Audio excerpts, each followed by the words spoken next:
Good morning student. मैं Anurag Kumar Narwaria, Adinath college of education, Maharaja Lalitpur से। आज हम बैंकिंग के बारे में थोड़ा सा देखेंगे। बैंक क्या कहलाता है, यानी प्रत्येक विश्व में प्रत्येक देश को अपनी एक मुद्रा होती है। मतलब प्रत्येक देश की अपनी एक मुद्रा होती है जिसकी सहायता से व्यापार किया जाता है या व्यापार चलता है। हमारे देश की मुद्रा भी रुपया है। जो संस्थाएं मुद्रा का क्रय विक्रय करती हैं उन्हें हम बैंक करते हैं। मतलब जो संस्थाएं होती हैं वो रुपयों का लेन देन करती हैं उन्हें हम बैंक कहते हैं। दूसरे शब्दों में बैंक वह संस्था है जहां लोग अपनी बचत की धनराशि जमा करने के लिए आते हैं या जा सकते हैं और वहाँ कुछ शर्तों के अधीन ऋण भी प्राप्त कर सकते हैं, उसे हम बैंक कहते हैं। यानी कुछ लोग व्यवसाय करने के लिए आते हैं, कुछ लोग अपनी बचत राशि को जमा करने के लिए आते हैं और कुछ लोग वहाँ से लोन या ऋण प्राप्त करने के लिए आते हैं, उसे हम बैंक कहते हैं। अब बैंक के प्रमुख कार्य, मतलब वर्तमान समय में बैंक समाज के प्रमुख अंग एवं व्यापार के अभिन्न मित्र हो चुके हैं। मतलब समाज का प्रमुख अंग बन चुका है बैंक। अगर बैंक ना हो तो समाज थोड़ा सा कुछ नहीं कर सकता, मतलब अपंग हो जाएगा। इसी तरह व्यापार का भी एक अभिन्न मित्र है। ठीक है, भारत में कुछ राष्ट्रीयकृत बैंक होते हैं और कुछ सरकारी बैंक होते हैं और कुछ निजी बैंक होते हैं जिसे हम व्यक्तिगत बैंक भी कहते हैं। अब बैंक की विभिन्न सेवाएं एवं कार्य व्यवसाय एवं उद्योग के लिए वरदान सिद्ध होते हैं। मतलब बैंक की जो विभिन्न सेवाएं हैं वो व्यवसाय एवं उद्योग के लिए विशेष तौर से वरदान प्राप्त जैसे हुए हैं। मतलब बैंक व्यक्तियों तथा अन्य संस्थाओं के बचत रुपयों को विभिन्न प्रकार के खातों में ब्याज की निश्चित दरों पर अपने यहाँ जमा करता है। यानी हमारे कहने का तात्पर्य यह है कि जो व्यक्ति बैंक के पास पैसा जमा करने आते हैं या जिन व्यक्तियों को विभिन्न प्रकार के खाते होते हैं उनमें बैंक निश्चित ब्याज दर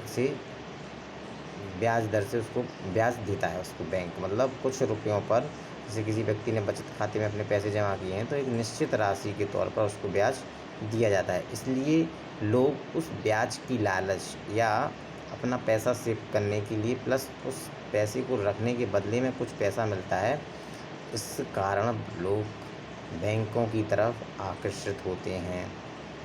ठीक है, फिर बैंक व्यक्तियों, कृषकों, उद्योगों, व्यापारियों, संस्थाओं आदि को उनके कार्यों के लिए ब्याज की कुछ ऊंची दर पर विभिन्न प्रकार के ऋण भी देती है।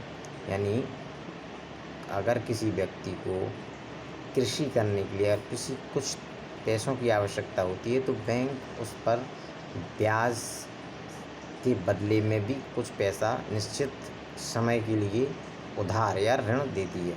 इसी प्रकार उद्योगों को प्रारंभ करने के लिए अगर किसी व्यक्ति या संस्थान को या किसी कंपनी को अगर कुछ पैसों की आवश्यकता होती है तो बैंक कुछ निश्चित दर पर, ब्याज दर पर उसको ऋण देती है। ठीक है, इसी प्रकार बैंक लॉकर्स की भी सुविधा प्रदान करता है जिसमें व्यक्ति अपने महत्वपूर्ण दस्तावेज, जेवरात, शेयर सर्टिफिकेट, ऋण पत्र आदि रख सकते हैं। यानी साख प्रमाण पत्र, क्रेडिट कार्ड, यात्री चेक, बीमा किस्त, गिफ्ट चेक आदि की सुविधाएं भी बैंक द्वारा दी जाती हैं।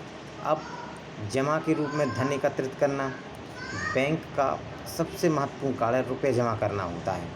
इसके लिए व्यक्तियों व संस्थाओं में मितव्ययिता व बचत की भावना का होना आवश्यक है। जब कोई व्यक्ति बैंक में अपनी बचत रुपयों में जमा करना चाहता है तो उसे बैंक में एक खाता खोलना होता है।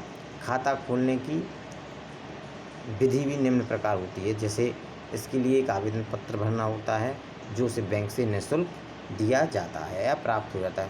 खोलने वाले व्यक्तियों को इस बात की घोषणा करनी होती है कि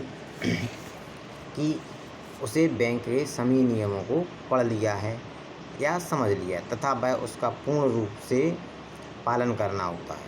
आवेदन पत्र पर उसका पूरा नाम, व्यवसाय, पता लिखा होता है। साथ ही उसे नमूने के रूप में कम से कम 3 लोगों के हस्ताक्षर करवाने होते हैं। व्यक्ति का परिचय कराने वाले किसी पुराने ग्राहक साक्षी के रूप में हस्ताक्षर करता है। आवेदन पत्र करना होता है। किसी स्थान पर बैंक जब नया नया खोला जाता है तो लागू नियम के अनुसार साक्षी के हस्ताक्षर करा लिए जाते हैं। अब नेक्स्ट है हमारा जैसे खातों के प्रकार, इसके बारे में हम नेक्स्ट टाइम पर देखेंगे, खातों के प्रकार। ठीक है, धन्यवाद।